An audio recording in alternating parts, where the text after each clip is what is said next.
Are we alone? To this day, the inhabitants of planet Earth have looked to the stars for proof of other life. But the truth isn't out there, it's in here. Since World War II, the British government has been watching us, watching the skies.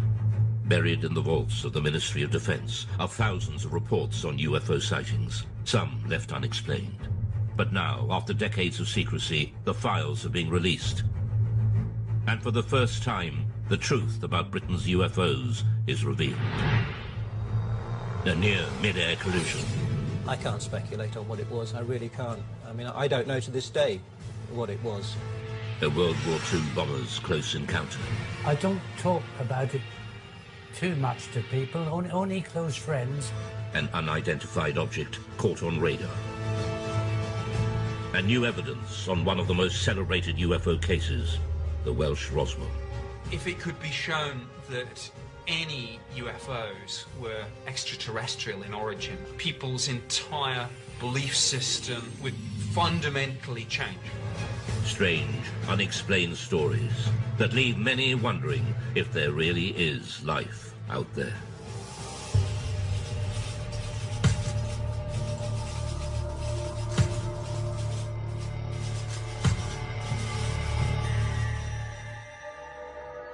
What are three popular word searches on the internet? Perhaps the first two are no surprise. UFOs have an incredible hold on the popular imagination, but few myths have involved government investigations, surveillance, and cover-ups. UFOs have. One person who knows just how seriously UFO sightings have been taken by the British authorities is ex-MOD operative Nick Pope. From 1952 onwards, it was decided that there really needed to be a small unit set up permanently to research and investigate the UFO phenomenon. And really from the 50s right up until 2009, the Ministry of Defence did have a small project looking at the UFO mystery. Pope and the UFO desk in the 90s, helping add to the thousands of files the ministry had gathered for decades. Subject making his way. Now that they're being released from the vaults, key UFO eyewitnesses give their side of the stories. And UFO experts, skeptics and believers interrogate just what the MOD was keeping secret. Dr. David Clark is the journalist who helped first persuade the MOD to release the files. If you look in the files, there are thousands of unusual things people in the sky from right across the British Isles. There's absolutely no doubt that people see things in the sky that they can't identify. They always have done.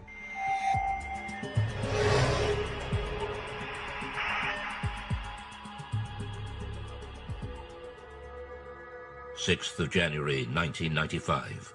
Two experienced pilots of a Boeing 737 carrying 60 passengers from Milan to Manchester report a near collision. It's an incredible sighting of an unidentified flying object which sends the authorities into a spin.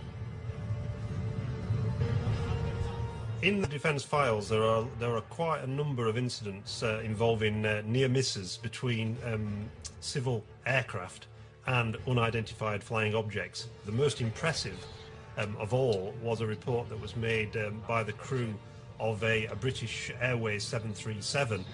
Speedbird 5061, overhead pylons 9 miles. They were just about to enter this cloud bank, quite a clear sky, good sort of vision. Suddenly the first officer said he saw this object coming towards him like an illuminated Christmas tree.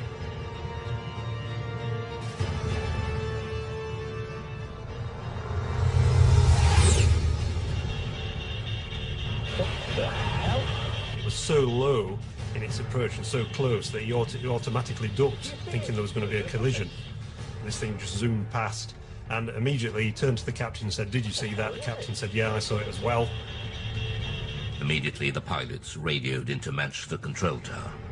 There's a lot of concern amongst air crews about what damage could be done to their reputation if they became known as, the crew that see flying saucers. So it was interesting in this case that despite that, these two air crew decided that when they landed they were going to file an official air miss report. So that would then trigger a full detailed investigation by the Civil Aviation Authority, which is exactly what happened. For the first time, the MOD files show how this extraordinary incident sparked a full-scale investigation conducted by aircraft near-miss investigator Anthony Booth.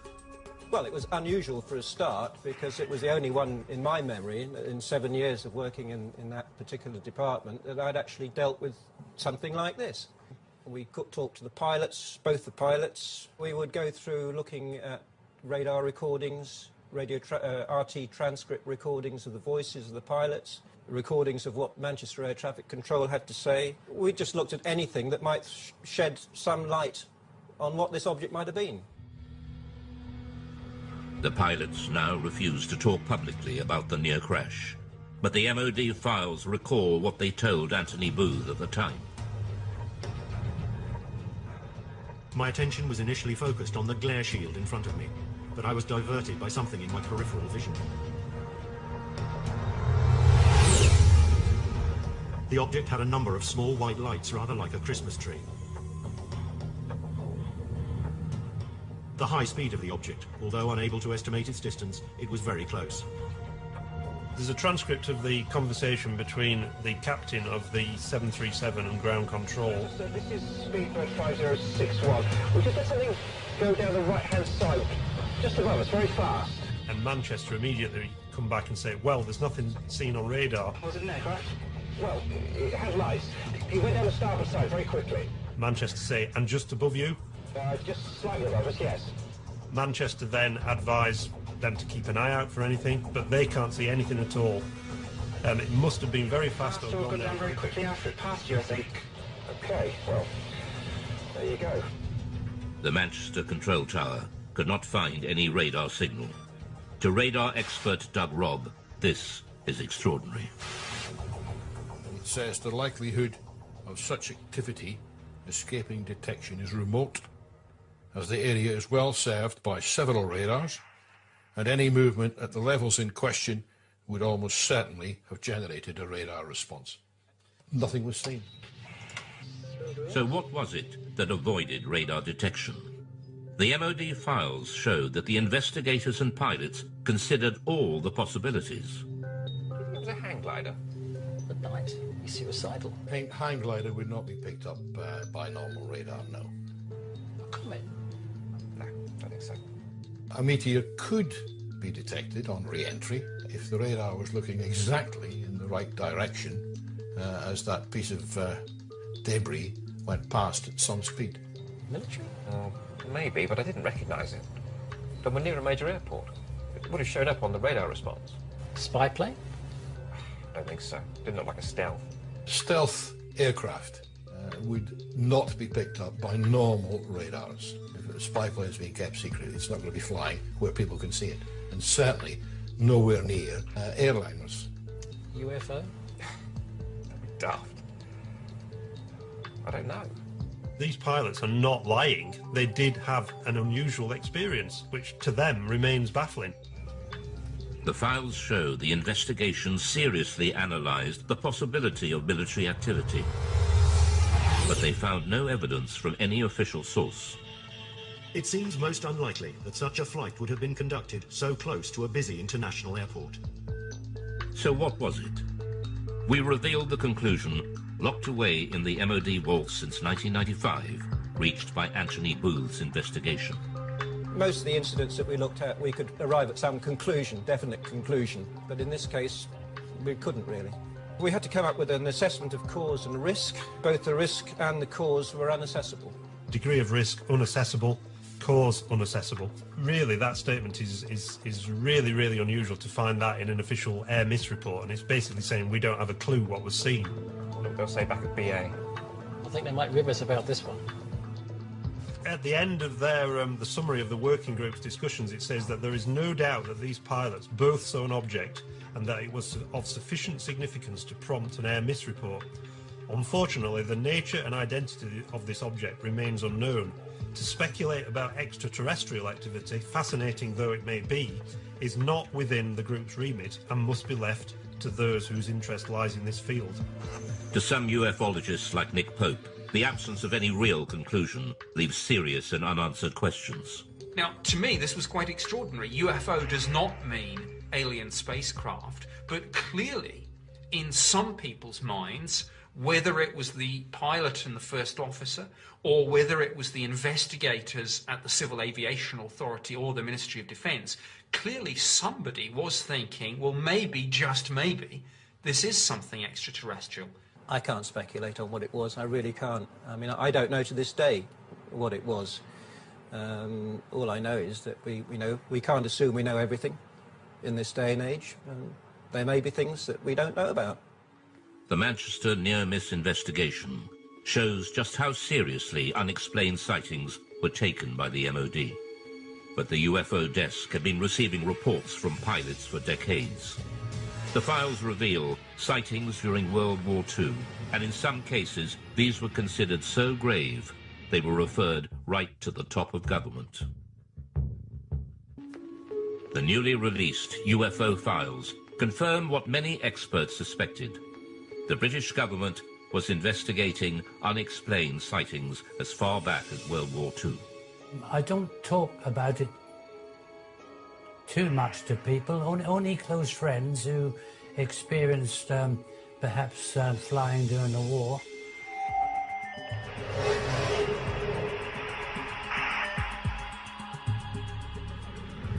Spring 1944. Britain was engaged in heavy bombing raids over Germany. Rumours of strange, unidentified missiles were getting through to top command. Considered a threat to public morale, the MOD files reveal that the order to keep them secret came right from the top. Sightings such as the one seen by gunner Bernard Dye. Now I have here a personal wartime diary. I'll read you an entry which I wrote on the 26th of April. Operation Essen. 300 aircraft raided Essen. Dye then recorded the most extraordinary sight. By unidentified objects, which I describe as just red balls of fire. This is the first time Bernard Dye has spoken on television about what happened that night. We left the target area and we were heading back towards Mildenhall, our base. We were heading across France. Everything appeared to be peaceful. Suddenly I saw 3 balls of fire coming up from below and reported this to our pilot, Arthur Horton, on the intercom. A few seconds afterwards, the rear gunner, Brian Harper, he observed 2 more red balls of fire. Immediately, Arthur was a bit perturbed, and were they fighters? No, not fighters, Arthur, just balls of fire coming towards us. I said to Arthur, no, evasive action, corkscrew, starboard, go, go, go.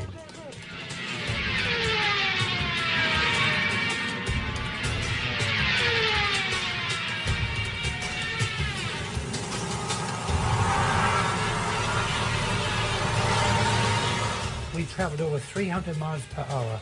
The aircraft was shaking like a leaf, and still they were following. The pilot was getting worried about burning the engines up. Engineer, Dave, what about the engines? Never mind the engines, skipper. Keep going, or something to that effect. The words were rather rude. It certainly gave me and the crew the willies to see them.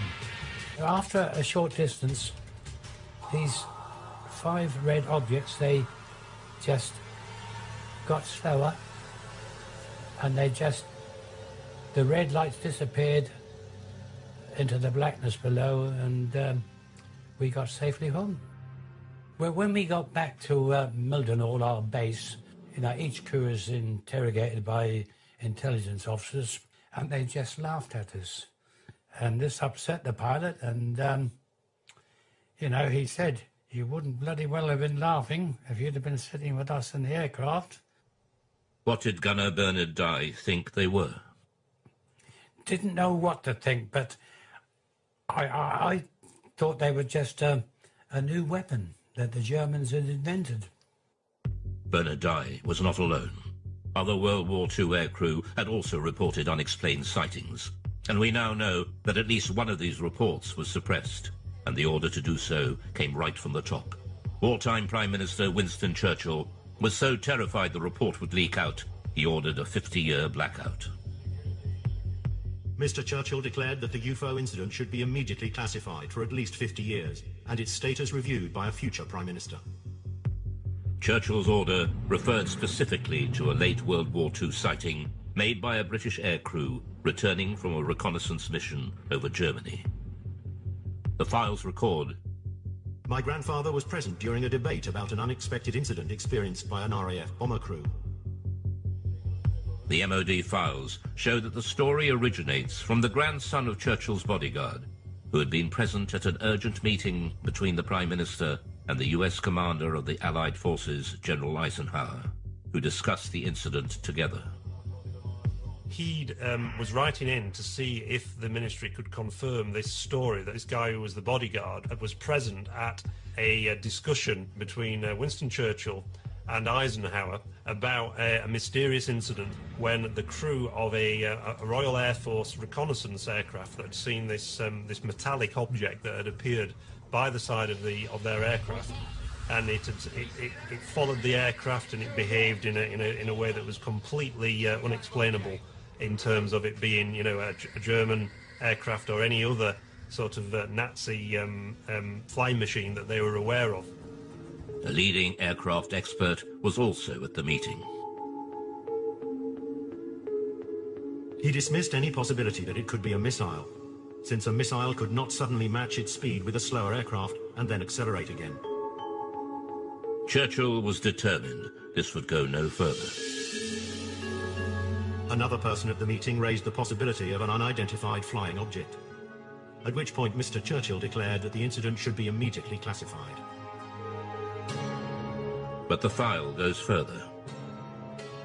One extraordinary line explains just how fearful Churchill was of public reaction to this UFO sighting, if it ever got out. This event should be immediately classified, since it would create mass panic amongst the general population and destroy one's belief in the church. But the files also reveal that this wasn't the first time Churchill had got embroiled in UFO sightings. In October 1912, there was sightings of mysterious lights in the sky over the dockyards at Sheerness in Essex. Winston Churchill was the First Lord of the Admiralty, and he had to look into this, and Churchill had to admit in Parliament that he couldn't explain what had been seen. The files show that even after the war, Churchill took a personal interest in unexplained sightings. In the aftermath of the sightings in Washington, D.C. in 1952, that made all the news headlines, Winston Churchill again became interested and sent a memo to the Secretary of State for Air. What does all this stuff about flying saucers amount to? What can it mean? What is the truth? Let me have a report at your convenience. Until now, gunner Bernard Dye never knew there were other World War II sightings that Churchill wanted kept secret at such a critical time in the war. We showed him the newly released MOD file on Churchill. Well, after reading this report, it sounds, you know, really identical to what we witnessed and saw that night. I haven't heard of this before, but it doesn't surprise me that he was told about it, because things happened during the war years, and there were other objects obviously appeared. It's interesting that during the 1940s there were a very large number of sightings reported by aircrew, and there are various Royal Air Force files at the National Archives that detail some of these reports, rocket phenomena they were described as, but they were never able to explain them. And at the end of the war, when they debriefed some of the Luftwaffe pilots, they said that they'd seen very similar things themselves, and they thought they were Allied secret weapons. So is there an explanation as to what the aircrew saw? Dave Clark has his own theory. They just thought that it was a combination of misperception on part of the aircrew. They were expecting enemy action because they were so charged up on adrenaline. UFO or not, the files show that the World War II leaders were desperate to keep such sightings away from the public. The next file reveals how, even decades later, the government was still panicking about UFOs.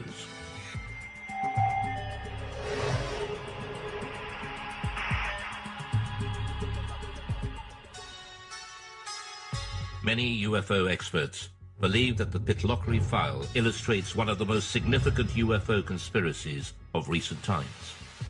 It involves photographs of an unidentified object captured flying over a remote Scottish valley.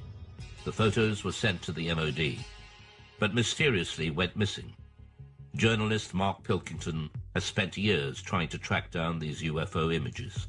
The Pitlochry photographs in the MOD files date back to the 4th of August 1990, when two witnesses on the A9 near Calvine, near Pitlochry, allegedly saw a large diamond-shaped craft hovering in the air for about 10 minutes and took 6 photographs of it. And the object that they claimed to have seen was accompanied by 2 aircraft, which the MOD later identified as Harriers. The photographer has never been identified. He sent the 6 photographs to the Scottish Daily Record newspaper. The paper never ran the story. Instead, they referred them to the MOD for investigation. The Ministry of Defence took their own copies of the photographs, which have since disappeared.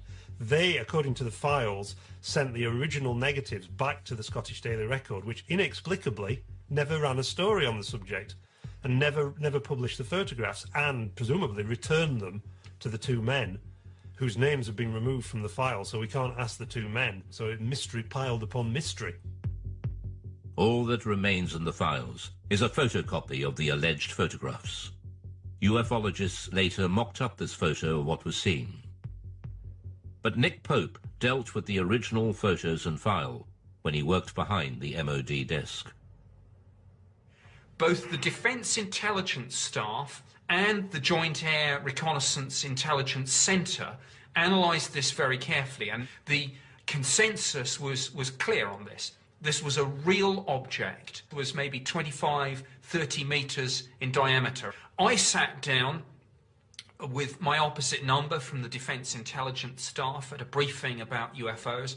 We discussed this photograph extensively. This was something that was of defence interest, because clearly it could do something that we couldn't, and we wanted that technology. The MOD was determined to play down the incident. There's an interesting briefing by the Ministry of Defence press office on defensive lines to take if these photographs made it into the newspapers, and they were asked questions about this. And there's a list that basically says that we have looked at the photographs and no definitive conclusions have been reached regarding the large diamond-shaped object. And if they were pressed by the media, they were told to say all sighting reports received by the Ministry are referred to the staff in the departments which are responsible for the air defence of the UK. During his time with the Ministry, Pope had a blown-up copy of the photograph on his office wall until it was personally taken down by his superior. One suggestion was that this was a secret prototype American spy plane. My head of division convinced himself that this probably was some secret aircraft or drone, and he ordered that this be removed. We know from the files that there was a lot of internal discussion about, were the Americans flying this incredible spy plane, and if so, why had they not asked for permission, for this thing to fly through British airspace? Journalist Mark Pilkington believes that events at the time could well have influenced what people thought they had seen. This was just 2 days after the first Gulf War had broken out, and there were certainly great deployments of aircraft towards the Middle East, and the UK was a kind of sort of stop-off point and a sort of launch pad for a lot of those aircraft. The MOD were clearly worried about public reaction, just as Churchill had been 4 decades earlier. So was there a cover-up by the MOD over the mysterious Pitlochry photographs? There's a possibility that the Ministry of Defence destroyed these images, possibly because they thought that they were some American spy plane that they'd rather we didn't know about, or maybe if this thing genuinely remained unexplained, because we simply didn't want the embarrassment of saying that there might be things in our airspace with speeds and manoeuvres that exceed everything that we've got, and yet which remain unexplained. However, all we're basing this on, we should make clear, is a very grainy, fuzzy black and white image that, for all I know, could have been drawn by a child with crayons. Mark Pilkington is still looking for the real Pitlochry photographs to find out just what did put Britain's defences to the test. But 6 years later, on Britain's east coast, another UFO sighting sparks off a full-scale military investigation and a direct challenge to the Secretary of State for Defence. In 1996, the Ministry of Defence was drawn into a serious breach of UK defences by a UFO over East Anglia. MOD files reveal it not only involved the police, Coast Guard and RAF, but a call to the Defence Secretary to scramble jet fighters. I'm very concerned about an incident that occurred off the East Anglian coast recently involving a visual unidentified flying craft sighting that was correlated by various different military radar systems. Why weren't our jets scrambled? It was one of the biggest UFO scares ever. And it all started one quiet October night on the East Coast.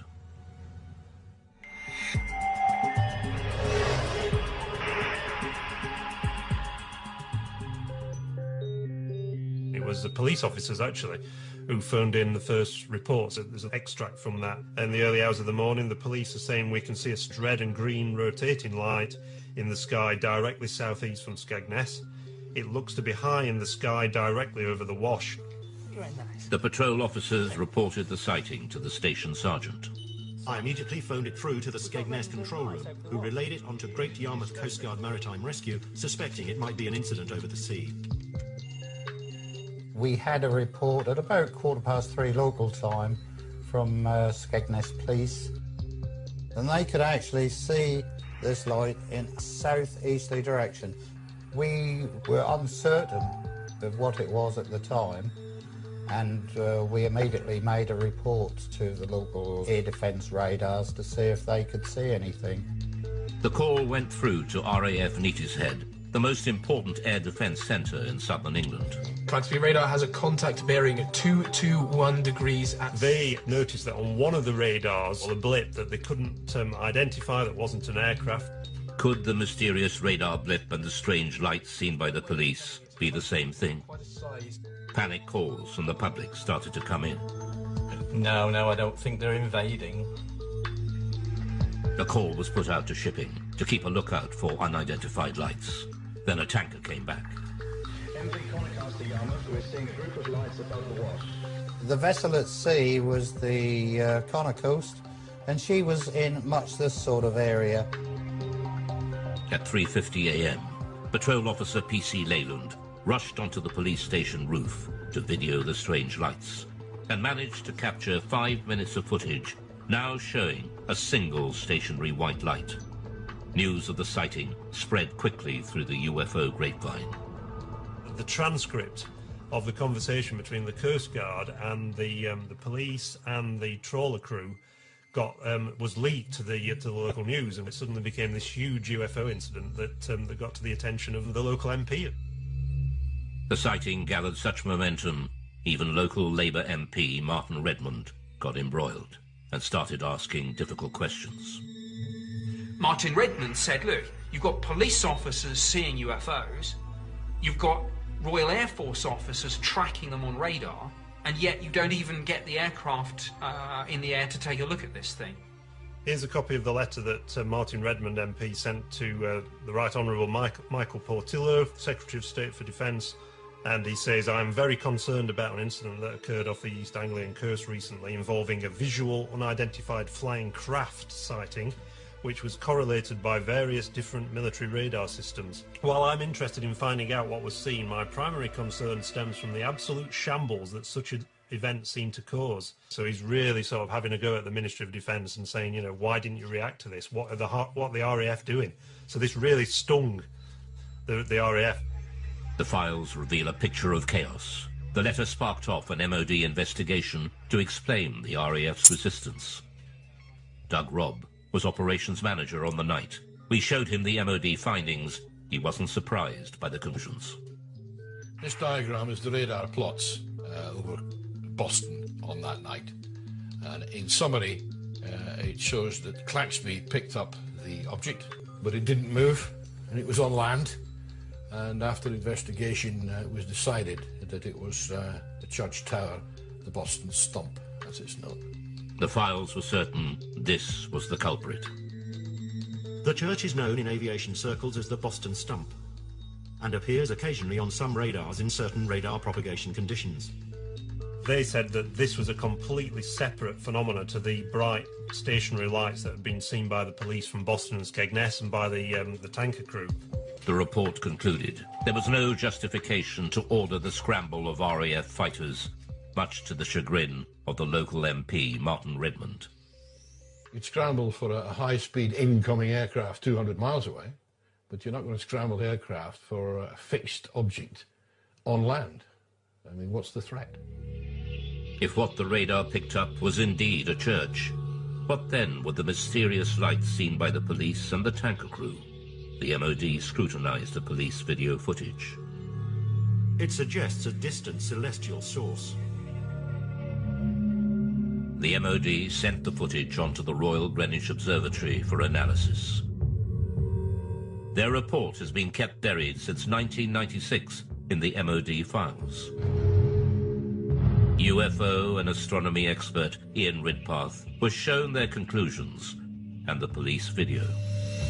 If you look at the police video, you can see it's just a bright dot of light just sitting there, not appearing to do anything. So, to me, this shows that even the most impeccable witnesses can actually make what is really a basic mistake, which is just misidentifying bright celestial objects. Well, the most common culprit is the planet Venus. In fact, it's called the queen of the UFOs, and this is because it's the brightest object in the night sky after the sun and the moon, which could have been what the police were seeing. He also believes there's an explanation for the colours of the lights. When the camera zooms in, very often the camera will completely lose focus, and you can actually see some odd shape to the light, which is actually the diaphragm of the camera. But this doesn't explain what the tanker crew observed. The MOD investigation found that they saw a light coming from a different direction to Venus, and they were baffled. These lights remain unexplained. But expert Ian Ridpath believes there is an answer. The object that the tanker saw to the north, I think, was another bright star called Vega, which is also just appearing to twinkle and flash multicolored lights. UFO expert and skeptic Dave Clark believes there is a reason why this escalated into such a major incident. This happened in 1996, which was the very height of the popularity of the X-Files series on TV. It was the biggest sort of year, the 1996-97, in terms of number of reports they received since 1978. So is this case closed for East Anglia?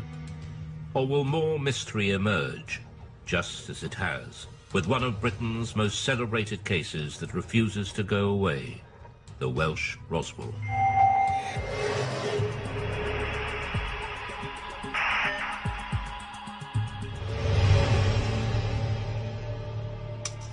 In 1974, in North Wales, thousands of people experienced a violent earth tremor and lights were seen falling from the sky. Some ufologists believe a UFO crashed, and there's been a cover-up ever since of the Welsh Roswell. Oh, a heck of a bang, yes. Oh, yes, it's like a tremor. It was in the house, shook the houses, really new houses. And it seemed to come right on top of their head until the house was coming down. There were lights coming from the top of the mountain, just up over there. 24th of January 1974 at 21:50 GMT.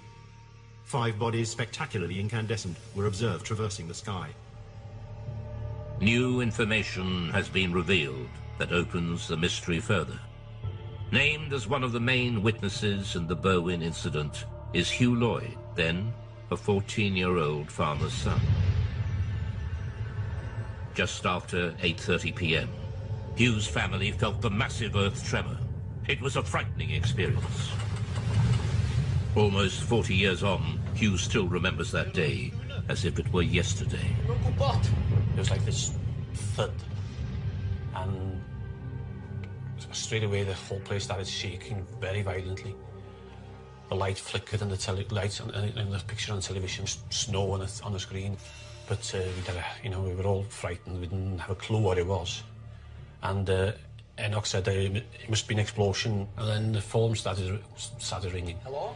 Like neighbours, phoning to ask, did you feel that? And then roughly about 20 minutes, there was a knock on the door. And there was a police officer there. And he said, we've had reports there's a plane crash that's come down on the Berwyn, and we'd like to commandeer your Land Rover to go up there. Me being 14, I said, well, Enoch, you better drive it.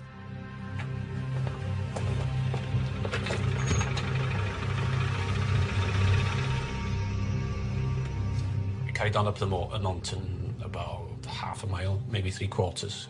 We drove up the track and we stopped, got out and got torches, and it was very quiet and very dark, but, nothing to be seen. How are we going with the torch? One of them said, there's nothing here. It's too quiet. We can't see anything. We might as well go down. So we turned back to the vehicles, and as we were approaching the vehicles, we saw this very bright white light. It's up the valley. Just behind those trees there, up to the left in the valley between those two mountains. A very bright white light, coming up from the ground, pointing upwards. But it was, very, very bright. I knew it was coming from the ground, but we couldn't actually see the source of the light because it was, in the valley itself, being hidden. The light didn't look like a plane crash. It was too white for a fire. It didn't last for very long, 20 seconds at the most. They searched the mountainside, but there was no sign of a crash. So what was the light? Ufologist Andy Roberts has researched the Berwyn UFO for years. Although a skeptic, he admits there is a central mystery to the incident involving another key witness. A village nearby called Llanderfel, there was a district nurse called Pat Evans. She felt the explosion there, and because she was a nurse and had all the medical equipment, thought if a plane's crashed, I could get up there and give much-needed help until the emergency services arrived. Pat Evans was with her 2 teenage daughters, 4 miles from Hugh Lloyd when the earth tremor hit. So she picked up her 2 young daughters, got them in the car, drove the 10-15 minute drive up onto the B4391 road, expecting to see an aircraft crashed and in flames. This is the road that she was driving on, and it's a road that she knew very well, so she had no problems driving up here at night. And obviously she was out there looking for what she thought was going to be a plane disaster. And just as she came out from the other side of this copse of trees, she was absolutely astonished to see far across the hills to the left a huge ball of red, white, orange, pulsating light. Whatever the object was, it was too far from the road to be reached on foot. Pat and her daughters watched, astounded at the ball of light, slowly pulsating and changing colour. She described it as being half the size of the moon, and around this object were moving torchlights and vehicle lights. She realised that it clearly wasn't a crashed aircraft and that someone or some people were there attending to whatever it was, and realising that, she drove back home and went to bed, and to this day is completely mystified by what it was. So what did Pat Evans and Hugh Lloyd see that night? We reveal that even the arrival of the mysterious men in black couldn't provide all the answers. The unidentified sightings by Pat Evans and Hugh Lloyd in Berwyn, Wales in 1974 have gone down in UFO folklore. The recently released MOD files have added even more mystery. Researchers from the British Geological Survey were quickly dispatched to Berwyn to investigate an earth tremor that had registered 3.5 on the Richter scale. Immediately after the earthquake, we were getting a lot of reports, some of them rather complex ones about lights in the sky, lights on the hill. So I brought a small team of people down to ask the local people around here what they'd seen, what they'd heard, what they'd felt. The British Geological Survey team have become known in Berwyn legend as the Men in Black, as they were dressed in dark suits, official-looking, and were going door to door. Some people seemed to think the whole event was rather suspicious, and that we, simple scientists from the Geological Survey, had something to do with suspicious events around here. Files containing Chris's notes recall his interview with nurse Pat Evans, who saw the unidentified light. I have here the notes that I made when I talked to Pat Evans. She felt the shaking, but also she was very concerned about lights that she saw in the sky. She thought there was a big red light, like a glowing red fire. This is a copy of one of the maps that we, with our team, used when we were going around the area talking to people, and we were able, therefore, to put on the map exactly where we got that interview from, and therefore exactly what that person saw, heard and felt. This British Geological Survey map, buried in the vaults, is a revelation. It shows the anomalous lights seen by Pat Evans and Hugh Lloyd both appeared in the same small area of hillside at the same time. UFologist Andy Roberts returns to the same spot on the mountainside where Pat and her daughters saw the UFO, and where Pat Evans told her story to Andy Roberts in 1998. When I brought Pat Evans up onto this mountain road in 1998 and she told me her story then, I photographed her, and the photograph that I took showed her pointing to where she saw what she saw in 1974, and judging by this photograph she was pointing over there, and which we know is where the police and farmers were searching that night. Pat Evans was on the Llanganug to Welshpool Road, which is just beyond the forestry there. So if she was there, she probably saw the same lights as we saw. You know, because it's dead in line. I'm nearly positive that's the same lights as she saw. The recent files show the MOD's explanation for the sudden explosion and mysterious lights. Subsequent search of the hillsides in question revealed no sign of impact, however. The Meteorological Office considered that these sightings could have been occasioned by a bolide, that is to say a meteor which enters the Earth's atmosphere and burns up before reaching the ground. A private investigation done on behalf of the British Astronomical Society concluded, however, that the meteor may in fact have disintegrated over Manchester, and that its appearance was preceded at 8:30 p.m. by an earth tremor in the Berwyn Mountains with which it has no connection. So they were saying again, these are two things that happened coincidentally on the same night. You've got a meteor burning up in the atmosphere, and also you've got an earth tremor. So is this incredible coincidence, two separate natural phenomena, a meteor shower and an earthquake happening simultaneously, in itself a complete answer to the mystery? Many UFO believers think not.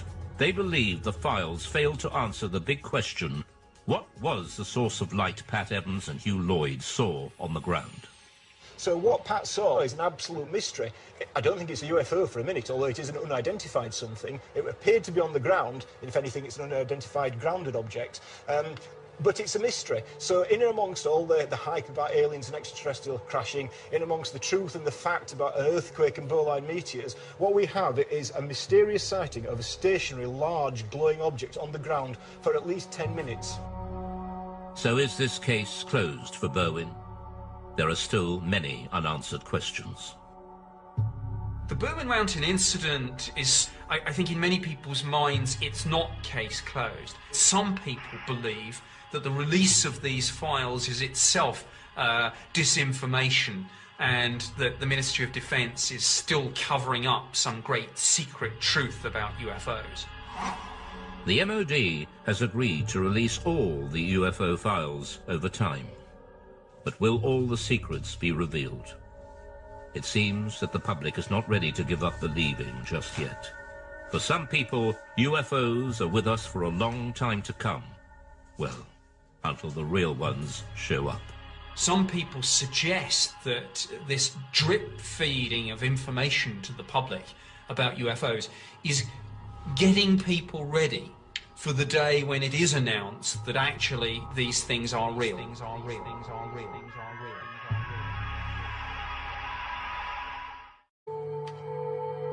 UFOs have an incredible hold on the popular imagination, but few myths have involved government investigations, surveillance, and cover-ups. UFOs have. One person who knows just how seriously UFO sightings have been taken by the British authorities is ex-MOD operative Nick Pope. From 1952 onwards, it was decided that there really needed to be a small unit set up permanently to research and investigate the UFO phenomenon. And really from the 50s right up until 2009, the Ministry of Defence did have a small project looking at the UFO mystery. Pope and the UFO desk in the 90s, helping add to the thousands of files the ministry had gathered for decades. Subject making his way.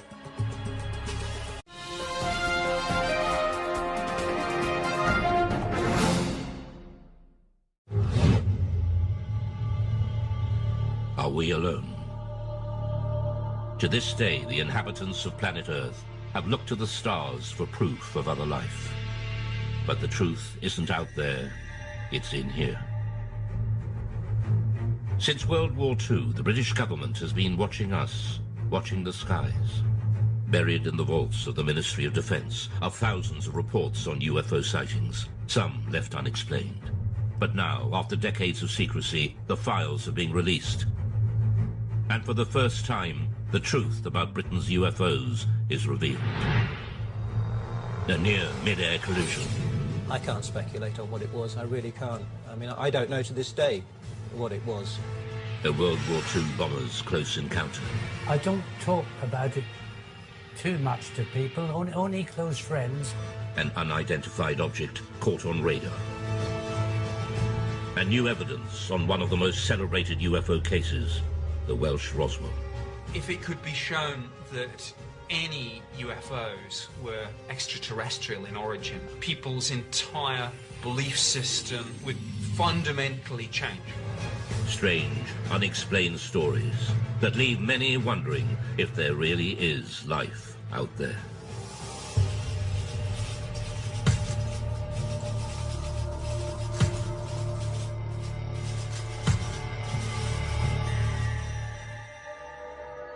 What are three popular word searches on the internet?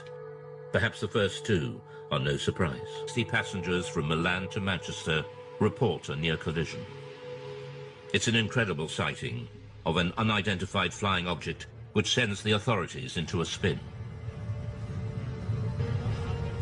In the defence files, there are quite a number of incidents involving near misses between civil aircraft and unidentified flying objects. The most impressive of all was a report that was made by the crew of a British Airways 737. Speedbird 5061, overhead Pennines, 9 miles. They were just about to enter this cloud bank, quite a clear sky, good sort of vision. Suddenly the first officer said he saw this object coming towards him like an illuminated Christmas tree. Now that they're being released from the vaults, key UFO eyewitnesses give their side of the stories. And UFO experts, skeptics and believers interrogate just what the MOD was keeping secret. Dr. David Clark is the journalist who helped first persuade the MOD to release the files. If you look in the files, there are thousands of unusual things peeping in the sky from right across the British Isles. There's absolutely no doubt that people see things in the sky that they can't identify. They always have done.